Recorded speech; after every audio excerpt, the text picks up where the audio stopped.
Ça va pour la vidéo? Tout le monde, vous êtes prêts pour la parole de Dieu ce matin? Excellent.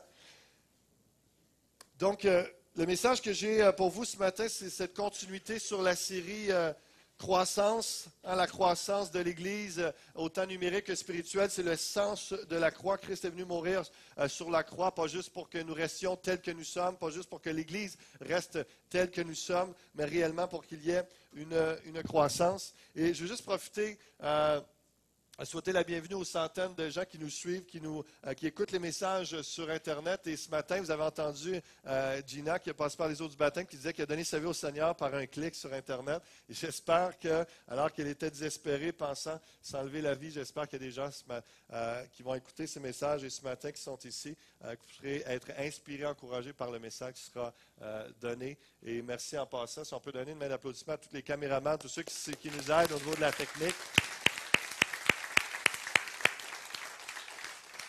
Merci beaucoup pour votre travail. On essaie d'améliorer. On est tombé en HD il y a quelques semaines. On essaie d'améliorer progressivement ce département tranquillement. Donc, ce matin, le titre de mon message, Dieu nous implique dans la croissance. On a vu le premier message il y a 3 semaines que j'ai apporté une introduction, l'importance dans la croissance, autant la quantité que la qualité. C'est vraiment dans le cœur de Dieu qu'il désire que chaque personne soit sauvée. Donc, c'est l'idée de croissance numérique et il désire que chaque croyant, chaque personne qui devient des enfants de Dieu, soit à l'image de son Fils, donc une croissance spirituelle, une transformation. Et c'est pour ça que dans le cœur de Dieu, la quantité et la qualité est aussi importante l'une que l'autre et qu'on puisse comprendre que nous aussi, on doit rechercher et s'attendre à ce qu'il y ait les deux. On a vu Pasteur Gilles qui a apporté le message Phobos, la crainte de Dieu, qui est une source de croissance par la fuite du péché, l'aveu du péché et l'obéissance à Dieu. Pasteur Serge, la semaine passée, a apporté ce message sur la croissance se fera en étant conduit selon la sagesse de Dieu et non celle du monde, étant une église spirituelle, gouvernée par la sphère de l'esprit. En étant une église spirituelle, Dieu va nous emmener dans une croissance spirituelle. Et donc, je continue sur cette série Croissance ce matin. Et je veux qu'on entre dans la sagesse du livre des Nombres. Ce matin et dimanche prochain, il y aura une continuité avec ce livre des Nombres où ce que Dieu, dans mon temps de jeûne et prière en début d'année, vraiment m'a donné des clés pour la croissance avec cette pensée de le livre des Nombres. Non seulement il y a cette pensée où ils sont 2,5 millions dans le désert et qu'ils cheminent dans un pèlerinage spirituel et que c'est vraiment quelque chose de tout un mandat d'organiser, de prendre soin de ces gens-là, les emmener du point A au point B. Et combien Dieu, peu importe le nombre que nous sommes, Dieu veut nous emmener à cheminer comme le peuple de Dieu dans le désert. Et on va tirer des leçons de cela parce que pour moi, je fais un parallèle entre le peuple d'Israël dans le désert et l'Église d'aujourd'hui. Vous allez voir comment on peut faire ça. Et le peuple de Dieu progresse dans la mesure où il place sa confiance en Dieu, obéit à sa parole. Et ça, c'est la première chose qu'on voit dans la sagesse du livre des Nombres, ou plutôt une des choses qui ressort d'une façon particulière. Et c'est pour ça que le parallèle est là, dans la croissance, dans la progression que Dieu nous demande. On va tirer des leçons du livre des Nombres et de voir, eux, leur pèlerinage, leur cheminement et qu'est-ce qui a freiné la croissance et qu'est-ce qui a permis à ce qu'il y ait une continuité, un avancement dans leur vie. Les livres d'Exode et de Lévitique, qui sont juste précédents au livre des Nombres, relatent de la sortie d'Égypte. Ça, c'est le livre Exode, la sortie d'Égypte du peuple juif et des lois de Dieu. Lévitique, on voit toutes les lois de Dieu pour le fonctionnement de son peuple selon l'Alliance. Et c'est vraiment particulier parce que, justement, il y a tout le récit historique, Exode, sortie d'Égypte, délivrance, vraiment toute l'histoire qui est là, Lévitique, des lois. Mais le livre des Nombres, c'est là que ça nous commence à nous raconter qu'est-ce qui s'est passé dans le désert. Parce que pour ceux qui connaissent, qui ont lu l'histoire ou qui se sont fait enseigner depuis longtemps, ils ont été 40 ans dans le désert. On verra plus tard que ce n'était pas supposé d'être comme ça. Qu'est-ce qui a fait en sorte qui ont resté aussi longtemps, 39 ans de plus que supposé. On va regarder ça dans un autre message. Et ça, on va tirer grande instruction de cela. Je le souhaite de tout cœur. Je vous apporte ça, c'est que le livre des Nombres nous relate qu'est-ce qui s'est passé dans le désert, comment a été leur cheminement, leur pèlerinage. Donc vraiment, vraiment des choses intéressantes à penser. Et certains parlent de la première Église dans le désert, parce que c'est la première fois qu'il y a alliance claire avec l'ensemble d'Israël et non seulement les patriarches. Je vous encourage à noter, à ceux qui veulent aller voir ces textes, Exode chapitre 2, verset 24, Exode 6, Exode chapitre 34, verset 27, entre autres où on parle des 10 commandements, où il y a une alliance claire entre Dieu qui parle à Moïse et avec tout le peuple. Parce qu'avant, si vous connaissez un peu Genèse, Exode, Lévitique, c'est les patriarches, Abraham, Isaac et Jacob. Dieu parle avec Abraham, Isaac et Jacob. Il fait une alliance avec eux, les pères dans la foi. Mais à partir du livre des Nombres, c'est là qu'on voit qu'il y a, à partir d'Exode, pardon, dans 34, 27 particulièrement, on voit que d'une façon particulière, maintenant, il y a accomplissement réellement et élargissement de l'alliance. Concrètement, c'est plus juste Israël qui était le nom de Jacob suite à la lutte avec Dieu. Donc, il change le nom de Jacob. Abraham, Isaac et Jacob changent son nom pour Israël, le lutteur avec Dieu. Mais maintenant, lorsqu'on parle d'Israël dans Exode, ce n'est plus l'homme parce qu'il est décédé, c'est le peuple d'Israël. Il y a extension qui est là et on voit que, d'une façon claire, plus particulièrement, qu'il y a une assemblée, il y a un groupe de croyants qui sont dans le désert. Et c'est pour ça que plusieurs théologiens parlent un peu l'exemple de la première Église dans le désert qui est là dans l'Ancien Testament. Il y a bien des principes qu'on peut tirer de cela. Ça va? Vous n'êtes pas trop perdus? Le livre des Nombres nous explique comment son peuple progresse et pourquoi il ne progresse pas parfois. Et vous savez, pour ceux qui aiment ce genre de détails, là, le livre des Nombres, dans la traduction grecque, ça a emmené ce nom-là, la Septante et tout ça, mais dans d'autres textes, des manuscrits hébreux, hein, c'était dans le désert, parce qu'il y a beaucoup de livres, beaucoup de chapitres qui tirent, qui traitent plutôt de tout ce qui se passe dans le désert. Donc, c'est un autre nom qu'on a dans l'hébreu du livre du nom de Nombre, qui est plutôt dans le désert. Mais c'est juste ce détail qu'il y a 4 chapitres qui parlent du dénombrement. Et c'est pour ça, si vous lisez les premiers chapitres de Nombre, je le sais, c'est pas tellement excitant à lire. Je vous l'accorde. C'est comme toutes sortes de noms difficiles à lire, difficiles à comprendre, et puis tout l'engendrement, les descendances. Mais croyez-le ou pas, ce matin, dans les 3 premiers chapitres des Nombres, on va tirer une grande inspiration, un encouragement et une sagesse de Dieu pour la croissance de notre Église. Donc, le livre des Nombres nous indique que Dieu implique son peuple dans sa croissance, dans sa progression. Et on va voir le Iod ce matin en identifiant ses forces et en ordonnant ses forces et en déployant ses forces. Donc, Dieu implique son peuple dans sa progression, dans sa croissance, en identifiant ses forces, en ordonnant ses forces et en déployant ses forces. C'est le message de ce matin. C'est particulier parce que ce n'était pas prévu nécessairement que ça forme le mot iode dans les premières lettres des mots, mais j'étais curieux juste d'avoir... Je ne suis pas tellement cultivé sur ces genres de choses, de mots. C'est quoi déjà de l'iode? Je ne me souvenais pas. Donc, saviez-vous que l'iode est un élément chimique de la série des halogènes de symbole 1 et de numéro atomique 53. Le saviez-vous? Moi non plus, et je n'avais rien compris jusqu'à ce moment-là. Et j'ai continué ma lecture, et ce que j'ai trouvé d'intéressant, chez l'animal et l'homme, l'excès comme la carence en iode sont associés à des pathologies sévères. Le manque d'iode inhibe la croissance. Intéressant, hein? Peut-être à l'origine de l'apparition de nodules de la thyroïde, la carence grave peut causer divers désordres mentaux.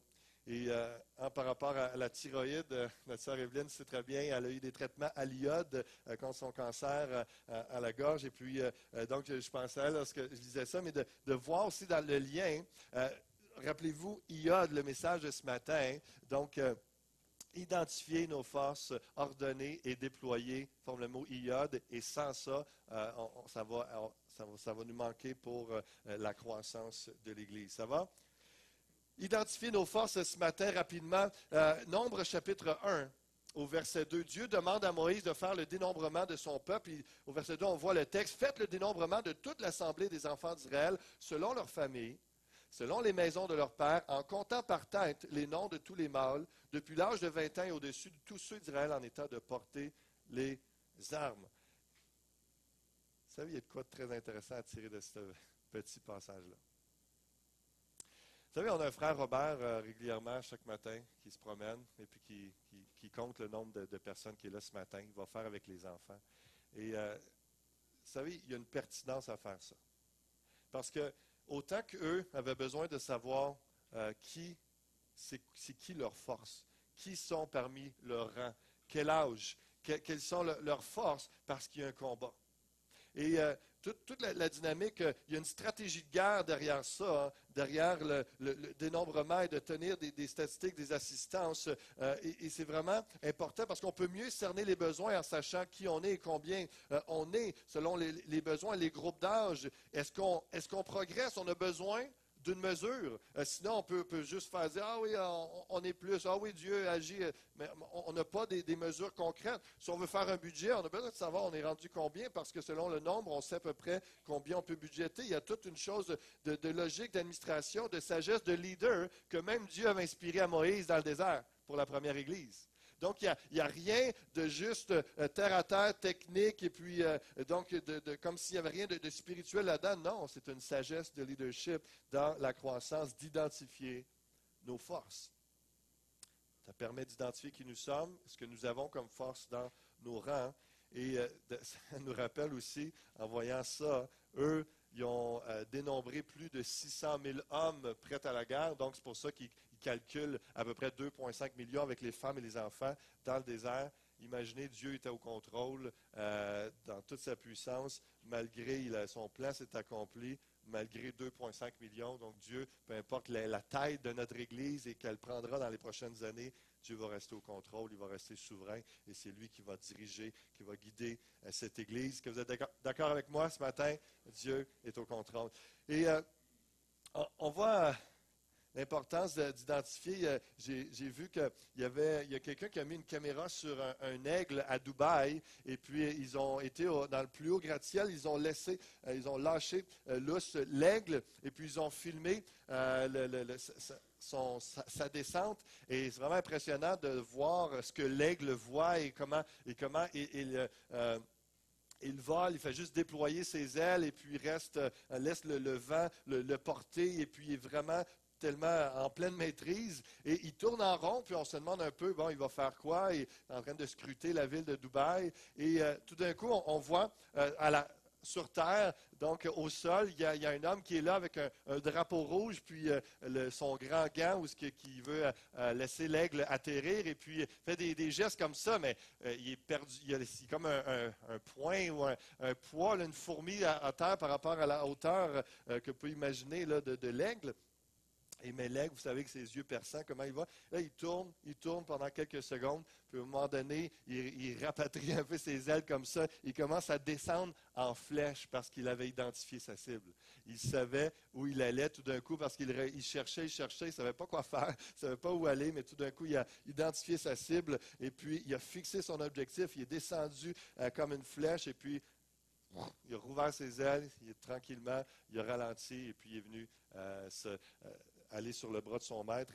Et combien c'est important. Vous savez, on connaît le combat, on sait où on s'en va, mais il faut identifier la cible, il faut identifier exactement aussi avec qui on va atteindre la cible, avec qui on va foncer sur la cible, avec quelle personne on va combattre, autant de savoir quel leader, quel ouvrier on a dans l'Église. Ensuite de ça, qui on dessert dans l'Église, qui on prend soin. Toute la notion d'identifier nos forces. Et je m'arrête là simplement à mentionner ça. Il y a d'identifier nos forces. Donc, qu'on comprenne que ça part aussi, ce que je vous parle ce matin, c'est d'apprendre à savoir qui est là, qui n'est pas là, savoir les noms, d'apprendre les gens à côté de vous. Savez-vous qui est dans vos rangs ce matin? C'est qui vos frères et sœurs à gauche, droite, c'est bon? Je vous laisse 10 secondes pour demander le nom de la personne à votre gauche, à votre droite.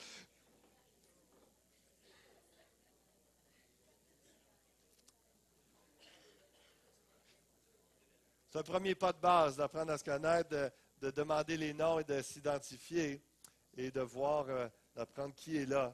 Et plus tard, après ça, après le nom, ce sera de connaître les forces, les ressources et de savoir, wow, Dieu a envoyé à toutes sortes de gens compétents et dotés de toutes sortes de dons. Mais maintenant, un coup qu'on a identifié, il faut aller un peu plus loin et on passe à ordonner nos forces. Dans Nombre chapitre 2, donc ils ont fait le dénombrement. Et maintenant, qu'est-ce que Dieu montre? Qu'est-ce qu'il faut faire ensuite dans l'Église pour continuer cette croissance et permettre qu'à l'Église progresse, qu'elle avance?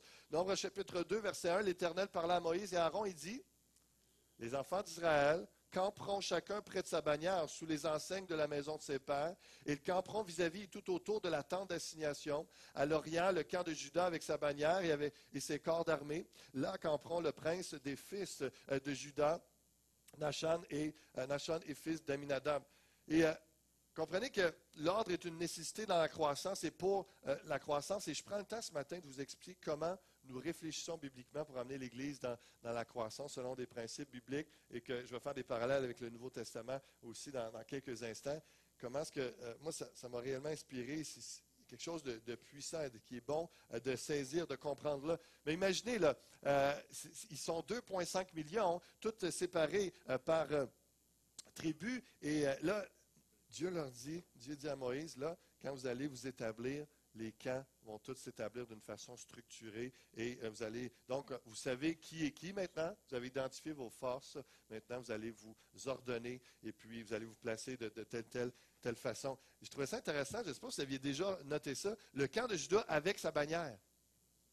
Et dans le royaume de Dieu, il y a différentes tribus qu'on peut appeler, il y a différentes familles. Ici à Granby, dans le royaume de Dieu, il y a plusieurs bannières différentes. Nous, c'est l'Église Fusion. On a identifié nos forces, on est en train d'ordonner nos forces. Et on a notre bannière, mais on fait partie de la même armée. Eux, chacun avait la bannière avec le nom de leur tribu, et puis ils s'ordonnaient comme ça. Ils savaient qui ils étaient, ils savaient quel était leur rôle. Et puis, et c'est particulier parce que, je ne sais pas si vous avez déjà fait dire comme ça, mais il y a quelques années, quelqu'un avait mentionné, on ne devrait pas avoir d'enseigne, c'est l'onction qui attire les gens à l'Église, etc., etc. Puis c'est particulier. La question n'a jamais été qu'une enseigne attire des gens. Une enseigne identifie. Identifie tout simplement qui on est. Oui, c'est Dieu qui va attirer, mais c'est bon de savoir c'est quoi ici, c'est qui. Donc, là, la question est dans toute pensée de marketing d'aujourd'hui. Ce n'est pas une question qu'on veut faire du marketing, c'est une question qu'on veut s'identifier et qu'on veut informer les gens de qui nous sommes, quel est notre message. C'est pour ça que la raison d'être d'un site web, et tant qu'à faire les choses, on le fait pour Dieu, faisons-le bien. Et on essaie de viser l'excellence dans toute l'image et la présentation de Dieu parce qu'on est identifié à Christ. On est identifié. Comprenez-vous le raisonnement qui peut être sain lorsqu'on comprend d'où ça vient et pourquoi on le fait? Donc, et eux s'identifiaient, il y avait leur bannière. Ferme la parenthèse. Verset 4. Et son corps d'armée composé de 74 600 hommes d'après le dénombrement. À ses côtés camperont la tribu d'Issachar, le prince des fils d'Issachar, Nathanaël, fils de Tsuar, et son corps d'armée composé de 54 400 hommes d'après le dénombrement. Tribu là, il y en a une tribu là, c'est tout. Moi, je ne sais pas vous, mais moi, ça me fait penser à un organigramme. Dans l'Église, c'est bon d'avoir un organigramme, de savoir que, mais il y a le comité pastoral, il y a le conseil d'administration, le comité diacre qu'on appelle. Et là, il y a toutes sortes de départements, hein, avec leurs bannières, la louange, effusion pour l'éducation chrétienne, la jeunesse, l'accueil, les sentinelles pour les 51 plus, le groupe de soutien, il y a la technique, il y a la midi prochain, le bâtiment, banquet, audiovisuel, la table de livres, la décoration, tout ça, ce sont des bannières des gens et parce qu'on a ordonné l'Église, on a identifié nos forces, on est en train d'ordonner nos forces. Vous êtes là ce matin?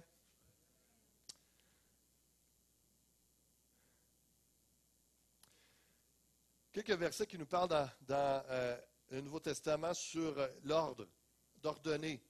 Romains 13, 2 nous dit, c'est pourquoi celui qui s'oppose à l'autorité résiste à l'ordre que Dieu a établi. Et ceux qui résistent attireront de condamnation sur eux-mêmes. Tout d'abord, dans chaque société, que ce soit l'Église ou dans la société, Dieu installe des autorités, un leadership.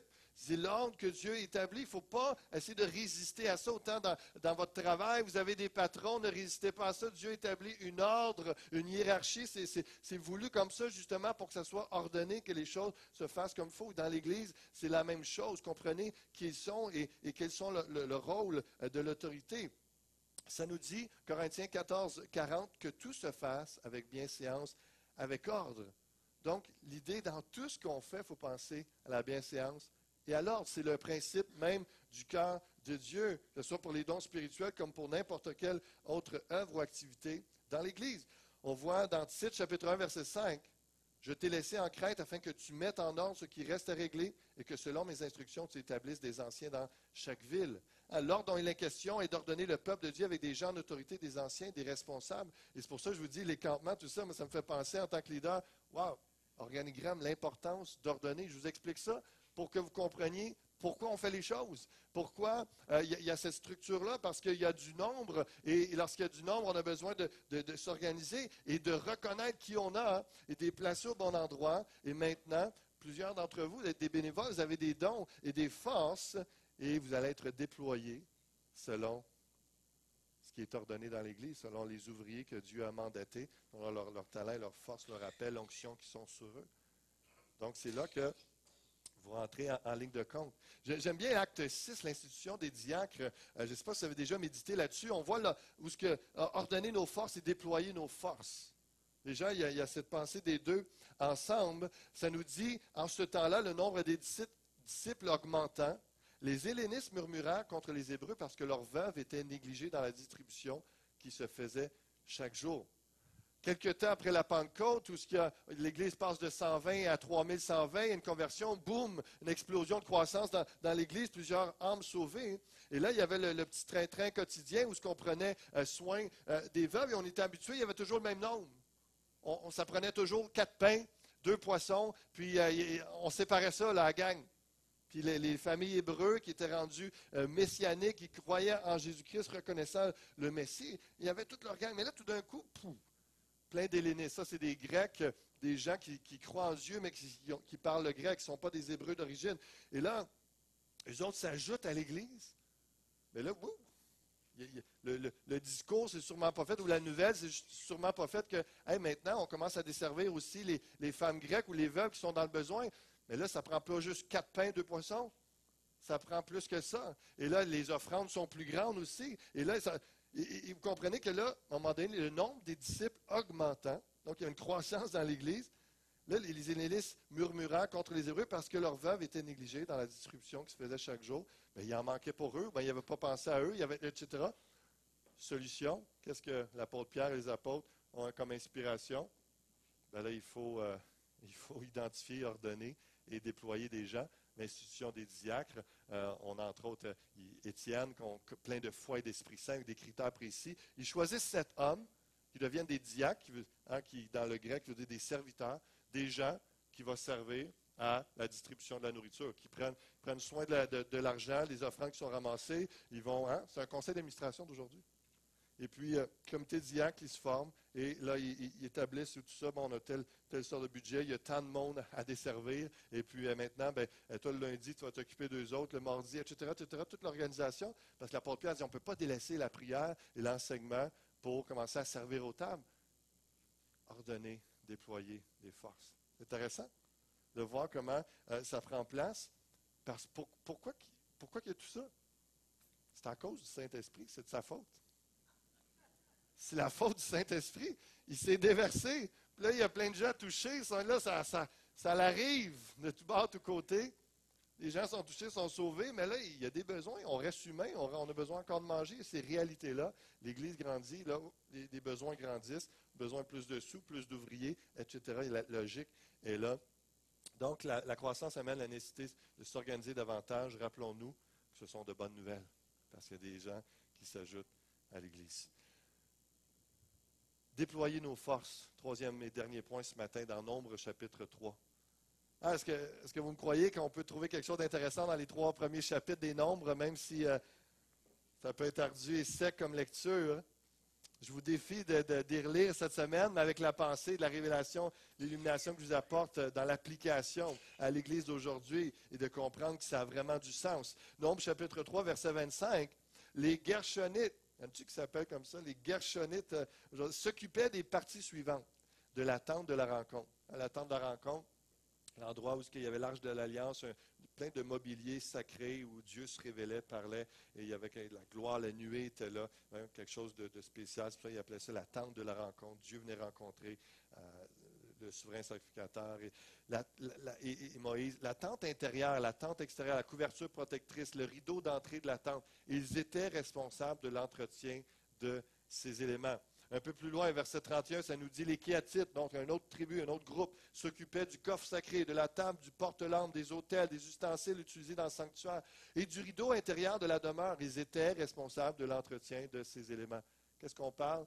Yod, identifié, ordonné, et là, on est rendu à déployer. On sait qui on sait que, bon, ben là, on a les Kéatites, on a les Gershonites, tout ça, on va leur déléguer des tâches précises, on va les déployer pour qu'ils puissent entrer dans l'action, selon qui ils sont, leurs forces, leur géographie, etc., tout selon la quantité des gens, on leur donne des tâches bien précises. Déployer nos forces, je ne sais pas pour vous, mais pour moi, c'est Éphésiens chapitre 4.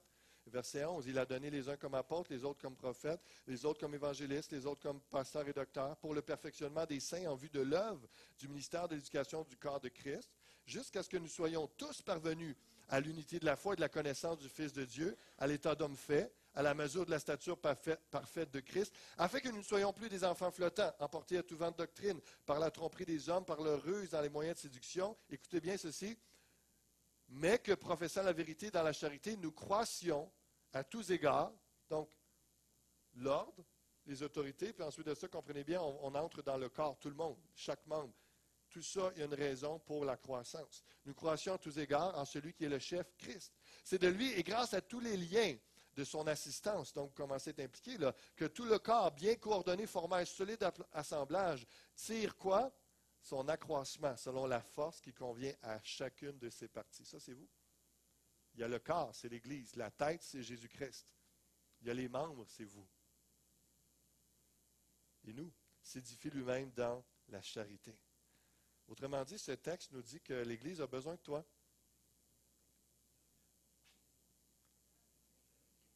Tu fais partie du corps, toi aussi. Nous avons besoin de la force que ta part apporte pour grandir. Vous savez que il y a 1 Corinthiens 12, il y a Romains 12, ces textes qui nous parlent réellement du corps de Christ. Et que chacun est un membre du corps et a sa place. C'est difficile de marcher lorsqu'il manque un pied.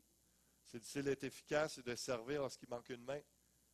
C'est difficile de bien voir lorsqu'il manque un œil. C'est difficile d'entendre la parole de Dieu et de bien comprendre lorsqu'il manque une oreille. Et donc, chacun a sa place. Chacun. Et donc, c'est pour ça que dans la croissance, dans l'accroissement, tout se fait en Jésus-Christ, mais en impliquant chaque membre, chaque partie du corps. Et ça, c'est chacun d'entre vous. Ne dites pas, ah, ils n'ont pas besoin de moi. Non, on a besoin de toi. Et si en ce moment, tu n'es pas impliqué avec les dons que Dieu t'a donnés, il y a une faiblesse dans le corps à cause de ça. Il manque quelque chose. Le corps n'est pas aussi en santé et n'est pas aussi autant en croissance qu'il pourrait l'être grâce à toi. Et ça, je suis très sérieux quand je dis ça parce que c'est la Bible qui nous l'enseigne. Ta présence. Et là, je parle au-dessus, là, je ne veux pas manquer de respect à mes aînés, mais c'est juste parce que je veux que ça soit très personnel.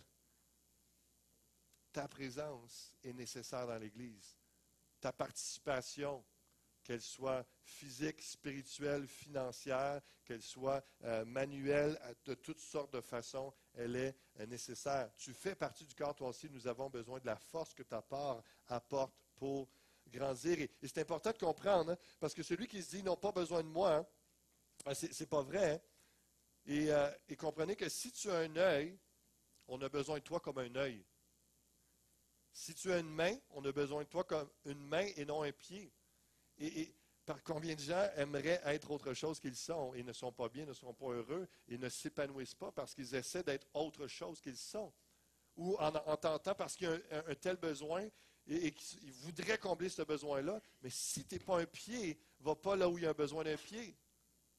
Et c'est là que, on va voir, je vais continuer quelques instants avec d'autres textes, ils vont peut-être vous aider à comprendre votre part, votre partie, quelle partie du corps êtes-vous, mais Saint-Esprit peut vous révéler la parole de Dieu et c'est en servant le Seigneur qu'on entre dans ses plans. Et ça me fait penser, les 2 prochains jeudis, j'ai le privilège de remplacer Pasteur Serge pour Jeudi Académie. Je vais apporter les cours sur la volonté de Dieu et ça va vous aider à comprendre la direction du Seigneur, votre implication, quelle partie du corps êtes-vous et quelle est la volonté de Dieu pour vous. mais participe selon qui tu es. C'est ce que je veux vous dire ce matin. Tu as un œil, sois un œil. Tu es une main, sois une main. Tu as un orteil, sois un orteil. Tu as une oreille, sois une oreille. Sois pas une bouche. Mais si tu es une bouche, sois une oreille et une bouche. Toujours bon d'avoir les deux pour équilibrer les choses. Romains chapitre 12, déployer nos forces. Verset 3, par la grâce qui m'a été donnée, je dis à chacun de vous de n'avoir pas de lui-même une trop haute opinion, mais de revêtir des sentiments modestes selon la mesure de foi que Dieu a départi à qui? À chacun. Chacun, ça, c'est toi. Car comme nous avons plusieurs membres dans un seul corps, et que tous les membres, c'est pas un seul membre, c'est pas un one-man show, c'est pas l'histoire de 3-4 membres. C'est un corps, plusieurs membres, et que tous les membres n'ont pas la même fonction. Ainsi, nous qui sommes plusieurs, nous formons un seul corps en Christ et nous sommes tous membres les uns des autres. Nous sommes unis. C'est pour ça que le corps ne fonctionne pas bien si vous n'êtes pas là et vous n'êtes pas impliqué, parce qu'il manque un membre. Puisque nous avons des dons différents, selon la grâce qui nous a été accordée, que celui qui a le don de prophétie l'exerce en proportion de la foi, que celui qui est appelé au ministère s'attache à son ministère, que celui qui enseigne s'attache à son enseignement, et celui qui exhorte à l'exhortation, que celui qui donne le fasse avec libéralité, que celui qui préside le fasse avec zèle, que celui qui pratique la miséricorde le fasse avec joie. Comprenez-vous bien le sens du corps et de chaque partie dans le corps? C'est quoi que vous voyez en ce moment? La bâtisse. Et si on comprend bien le message ce matin, ça veut dire qu'il y a des hommes nouveaux ce matin qui vont aller voir Daniel Guertin pour dire, moi, c'est vrai, je viens de réaliser que c'est souvent Norman, c'est souvent Daniel, c'est souvent les deux Fernand qui y travaillent, puis pourquoi que c'est toujours les mêmes? Peut-être des hommes vont prendre conscience ce matin de dire, j'ai un peu de temps, j'ai des capacités manuelles, j'ai des dons pour ça, je suis un membre du corps de Christ, je vais apporter. Je vais aider à finir l'aménagement en arrière pour le café et tout ça. Je vais aider lorsqu'il va y avoir des travaux. On va vous présenter ça bientôt pour l'aménagement des toilettes pour handicapés en bas. D'autres vont dire, ben moi, non, je m'excuse, je suis un homme, mais je ne suis pas manuel. Bon, rien, tu ne veux pas avec moi, tu veux pas de moi avec un marteau ou une drill, je vais blesser quelqu'un. Mais honnêtement, là, sincèrement, peut-être peut vous dire, non, mais moi, j'ai des sous. On a un toit ce printemps, cette année. Il faut remplacer 20 000 à peu près. Peut-être quelqu'un va dire, je ne peux pas aider, mais je peux donner.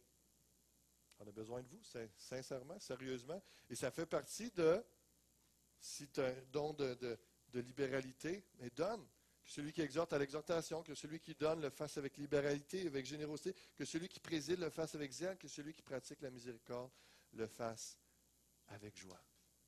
Vous avez chacun une partie, un rôle à jouer. On a besoin de vous dans la croissance spirituelle et numérique de l'Église. Et c'est comme ça que ça fonctionne.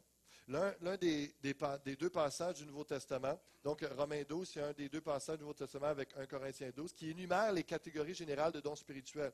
Ces passages n'insistent pas sur l'idée que les croyants devraient identifier parfaitement leurs dons. Écoutez bien ceci, c'est intéressant. Mais sur le fait qu'ils doivent utiliser fidèlement les talents que Dieu leur a confiés. Le fait que les deux listes diffèrent nettement l'une de l'autre sous-entend que les dons sont comme une palette de couleurs de base que Dieu choisit de mélanger pour élaborer une teinte unique qui caractérise la vie du disciple. C'est bien, hein? C'est intéressant. Théologien qui donne ça. Ah, c'est pas moi qui l'ai écrit, hein? Donc, le fait que les deux listes diffèrent nettement l'une de l'autre sous-entend que les dons sont comme une palette de couleurs de base que Dieu choisit de mélanger pour élaborer une teinte unique qui caractérise la vie du disciple. Vous avez des couleurs que d'autres n'ont pas et ensemble, ça va faire une belle teinte. Et réellement, ça fait partie de la vie du disciple de Christ que d'apporter sa couleur à l'Église. Et je donnais, parlant de couleurs, ça me fait penser. Vous savez, j'avais eu cette idée, j'ai donné ça, lancé comme idée à Raymond, d'avoir le fond du mur de l'espace bienvenu qui ressorte peut-être avec une peinture, une couleur différente et peut-être des gens, des artistes parmi vous. Hey, je vais faire quelque chose, je vais aider à la peinture, je vais aider à peindre quelque chose de particulier que ça va ressortir au niveau de l'accueil, ça va ajouter toutes sortes de choses. Rappelons-nous la parabole des talents. Hein, le maître, il quitte pour un voyage et remet 5 talents à un de ses serviteurs, 2 à un autre et 1 à un autre. Et il les confie. Et faites-les fructifier. Je veux que ça porte fruit. Utilise-les bien. Je te les donne en ta possession. Et il quitte et il revient. Et celui qui a eu 5 talents en a gagné 5 autres. Et il est content. Et puis, wow, le maître dit, entre dans la joie de ton maître. Celui qui en avait 2 en a gagné 2 autres. Celui qui en a un, lui, s'approche et dit, je savais que tu étais un maître dur, puis que tu demanderais des comptes, puis j'ai eu peur, j'ai été le cacher. Qu'est-ce que le maître dit? Enlevez-lui le talent que j'ai donné. Le talent dans le texte, c'est une somme d'argent. Mais le parallèle est intéressant avec nos dons et nos talents. Parce que c'est le même principe. Dieu nous confie des dons et des talents. Il lui dit, donnez le talent à la personne qui en a déjà 10. Parce que lui, il porte du fruit, il est efficace. Dieu vous a confié les choses. Dieu vous a confié les choses. Et je pense que vous êtes comme moi, Dieu veut faire grandir l'Église par vous. Et je pense que sincèrement, dans votre cœur, si vous laissez le Saint-Esprit vous parler au-delà de toutes vos occupations, vos stress, votre fatigue, vous dites, le peu que je peux faire, ça va me faire plaisir de le faire, de sentir que j'apporte quelque chose à l'Église pour la gloire de Dieu ou à la communauté, dépendant de votre appel, pour un jour entendre la voix du Maître. C'est bien, bon et fidèle serviteur. Tu as été fidèle en peu de choses, je te confierai beaucoup, entre dans la joie de ton Maître. Quelque chose qu'on peut vivre sur terre déjà, c'est un principe de fidélité. Luc 16, la même chose, si on est fidèle dans des petites choses, il nous en confie de plus grandes. Mais je pense que d'ici à la fin de notre vie, pendant et à la fin, notre cœur, c'est sincèrement de dire, Seigneur, je me présente devant toi, puis j'espère que tu vas me dire ça. Un encouragement, bon et fidèle serviteur. Tu as été fidèle. Tu as été fidèle. 1 Pierre 4,10 nous dit, comme de bons dispensateurs, de bons gérants, intendants des diverses grâces de Dieu, que chacun de vous mette au service des autres le don qu'il a reçu. Si quelqu'un parle, que ce soit comme annonçant les oracles de Dieu. Si quelqu'un remplit un ministère, qu'il le remplisse selon la force que Dieu communique, afin qu'en toute chose, Dieu soit glorifié par Jésus-Christ, à qui appartiennent la gloire et la puissance au siècle des siècles. Amen. Un théologien a dit, un dispensateur était une personne responsable de gérer les biens de quelqu'un d'autre. Un chrétien ne possède pas ses dons, mais Dieu les lui a donnés afin qu'il les gère pour l'Église et pour sa gloire. Saviez-vous? Ça ne vous appartient pas. Vous avez un don peut-être en ce moment, puis vous faites beaucoup d'argent avec ça. Rendez gloire à Dieu. C'est correct de faire beaucoup d'argent, mais ça doit servir à la gloire de Dieu. Vous avez quelque chose que vous pensez, vous êtes gêné de démontrer, d'exprimer. Pourtant, vous savez que vous êtes bon. Mais vous ne voulez pas que les autres le sachent pour X raisons. Révélez-vous. Exprimez votre don et mettez-le en pratique parce que c'est Dieu qui vous l'a donné. Il va vous en demander des comptes. Et ce n'est pas pour rien qu'il vous l'a donné. C'est parce qu'il veut que vous aidiez à la croissance de tous les niveaux, à tous les niveaux de l'Église. Donc, imaginez qu'un homme riche vous confie son argent. Il vous demande de le faire fructifier. Puis il revient, puis vous dites, j'étais trop gêné, j'avais peur, j'étais pas trop sûr de quoi faire, où le placer, puis tiens, je te redonne. Il va vous enlever la gestion de son argent, puis il va la confier à d'autres. Donc, la question ce matin, que faites-vous avec vos dons, avec ce que Dieu vous a donné? Parce que la croissance va aussi passer par vous. On a parlé ce matin d'iode pour la croissance. Identifier, ordonner, déployer.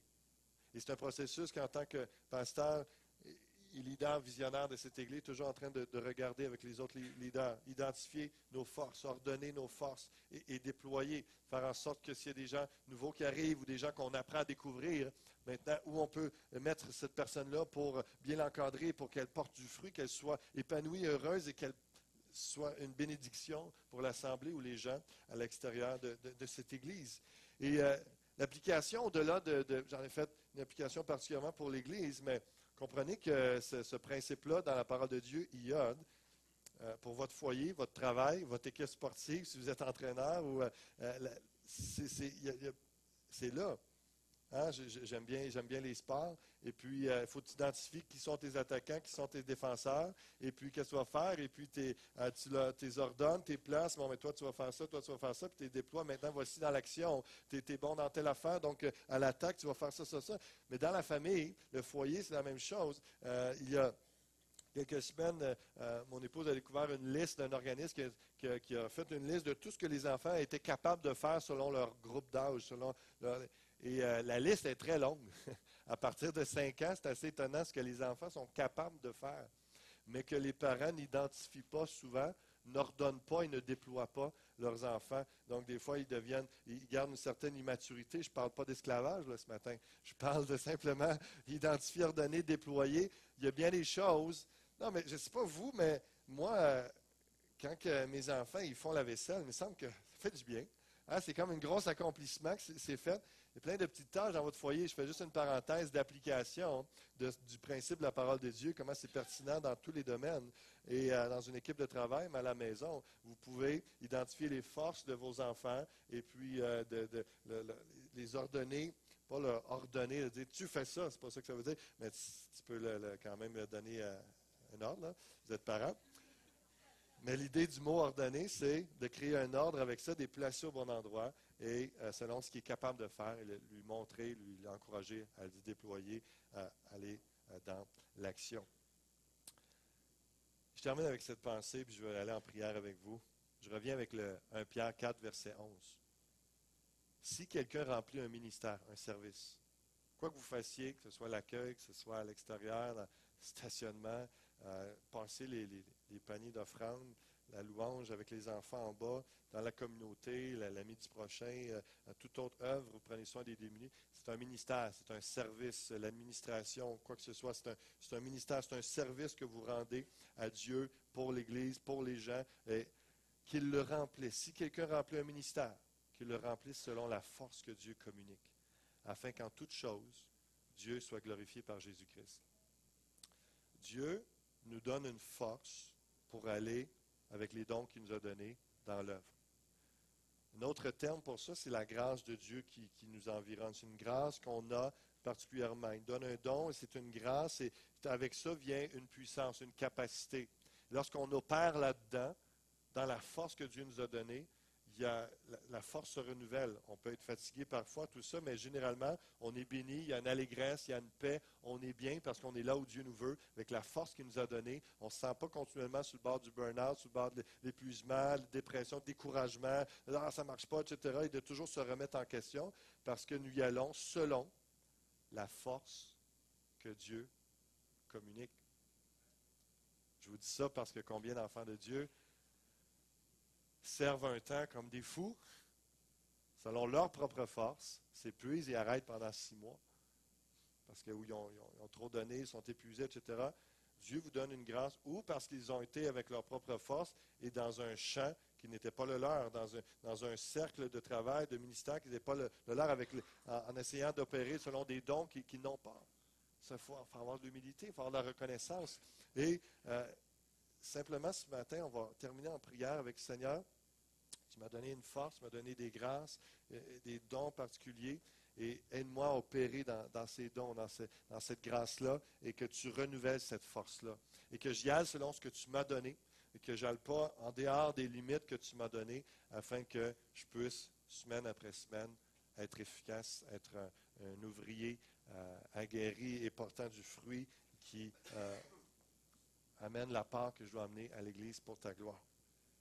Parce que vraiment, Dieu vous a communiqué une grâce. Et ce matin, je vous encourage à vous présenter devant Dieu, parce que cette grâce-là peut être renouvelée. Il y a peut-être besoin de restauration, d'encouragement, d'inspiration. Demandez sa grâce, demandez sa force ce matin. Courbons les temps quelques instants pour terminer. Père éternel, je veux te remercier encore une fois pour ta sainte parole. Seigneur, pour la sagesse que tu nous donnes et qui est encore applicable selon la compréhension de la nouvelle alliance, Seigneur Dieu, mais dans le livre des Nombres, ce qu'on peut y trouver, ce qu'on y a tiré ce matin et ce qu'on va y tirer dans les prochaines semaines, Seigneur, tu es grand, tu es puissant, tu es souverain. Je te remercie pour ta parole qui nous édifie, qui nous inspire, qui nous instruit. Je te demande ce matin la disposition de nos cœurs.